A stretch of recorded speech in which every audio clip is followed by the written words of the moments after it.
اور اس وظیفے کا انکار کوئی بھی مسلک والا نہیں کر سکتا۔ اور یاد رکھو، ایک غوث الاعظم وہ ہیں جو تم نے مولویوں سے سنا ہے، اعتراض ان غوث الاعظم کی ہے کرامات پر ہوتا ہے یا اس غوث الاعظم کی تصویر پر ہوتا ہے جو علماء نے تراشی، جو حقیقت میں علماء نہیں ہیں۔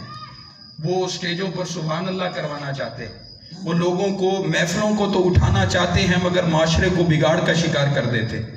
مگر حقیقت میں اگر آپ نے حضور غوث الاعظم کو پڑھنا ہے تو ان کی کتابوں کو پڑھو، ان کی کتابوں کو کھول کر پڑھو۔ صلات گویم و صلوات بر تو ہر نفس ہے، یہ حضور غوث الاعظم کا کلام ہے، میں اس کا ترجمہ بھی پیش کرتا ہوں۔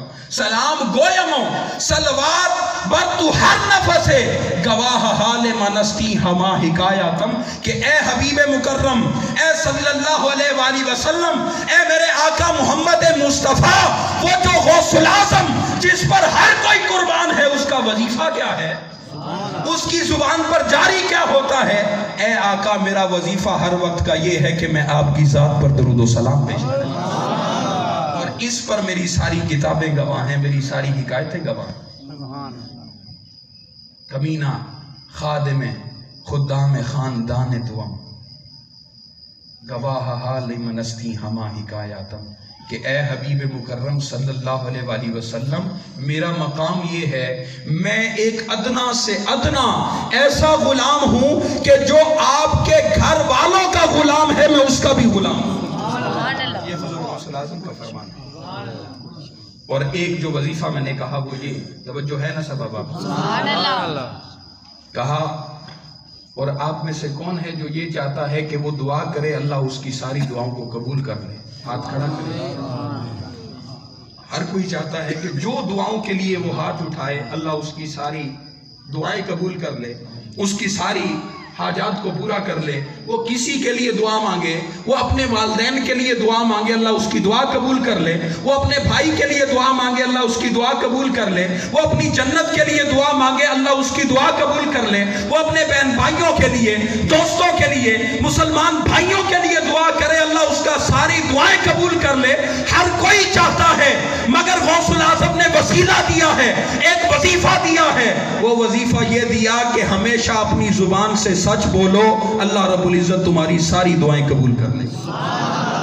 جھوٹ کی آمیزش تمہارے کلام میں نہ ہو، اور اتنا سچ بولو کہ تمہیں قسم اٹھانے کی ضرورت ہی باقی نہ رہے۔ سچ سے اپنے کلام کو وقار دو، اپنے کلام کو وقار دو گے، اپنے کلام پر سچائی کو لاؤ گے، ہمیشہ سچ بولو گے، سچ بولتے چلے جاؤ گے، سچ الاپتے چلے جاؤ گے، سچ کی بولی آتی چلی جائے گی، اللہ تمہاری زبان کو وقار دیتا چلا جائے گا، تمہاری زبان کو عزت دیتا چلا جائے گا، تمہیں قسم اٹھانے کی ضرورت نہیں پیش آئے گی۔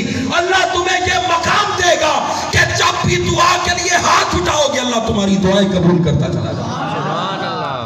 اب بولیے، ایسی باتیں حضور غوث الاعظم کی کون بتاتا ہے؟ کرامتیں تو ہر کوئی بیان کرتا ہے، مگر ان کی سیرت، ان کے مواعظ کوئی بیان نہیں کرتا۔ واقعے کی اب میں تشریح کر دیتا ہوں، واقعہ آپ نے پورا سن لیا۔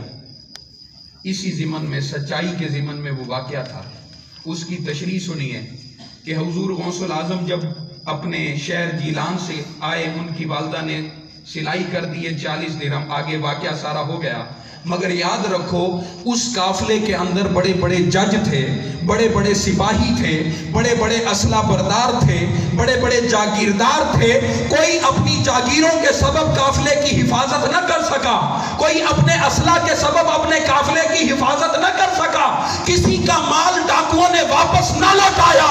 اگر واپس مال لوٹا دیا گیا، وہ غوث الاعظم نے سچ بولا، اس سچ نے حفاظت کی، سب کا مال واپس لوٹا۔ عزیزان محترم، ایک 12-13 سال کا بچہ سچ بولے ساری قافلے کی حفاظت کر لیتا ہے۔ سچ کو کمزور نہ سمجھ، سچ بڑا طاقتور ہے۔ وقتی تکلیف ہے، مگر بعد میں تو نے سچ بولا، اللہ کی بات مانی، اللہ کا ذکر کیا، اللہ کو تو نے یاد کیا، اللہ تجھے یہ انعام دے گا کہ تیری ہر دعا قبول کرے گا اور تیرے دل کو سکون عطا فرماتا چلا۔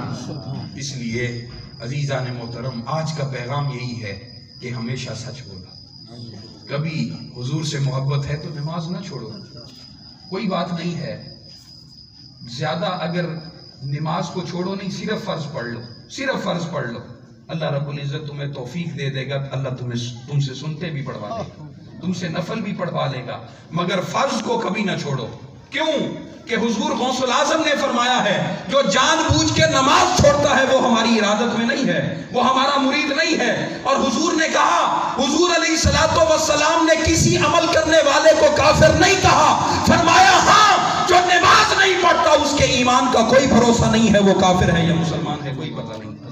حضور کی مبارک زبان بھی بے نمازی کے بارے میں یہ کہتی، اس لیے یہ کوئی عام گناہ نہیں ہے. عزیزان محترم، اللہ ہمیں توفیق دے.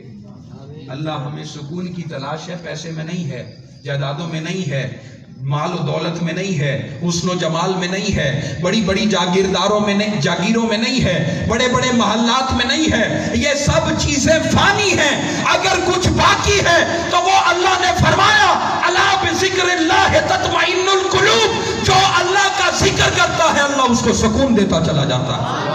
نماز پڑھ، اللہ کو یاد کر، اللہ کا کلام دیکھ، اللہ کے کلام کی تلاوت کر، مسجد میں آ، اپنی چبی جھکا، نہ در کی ٹھوکریں کھا، اللہ کے در پر آ، اللہ تجھے سکون دیتا چلا جائے گا، تیری دعائیں قبول کرتا چلا جائے گا، کہیں جانے کی ضرورت پیش نہیں آئے گی.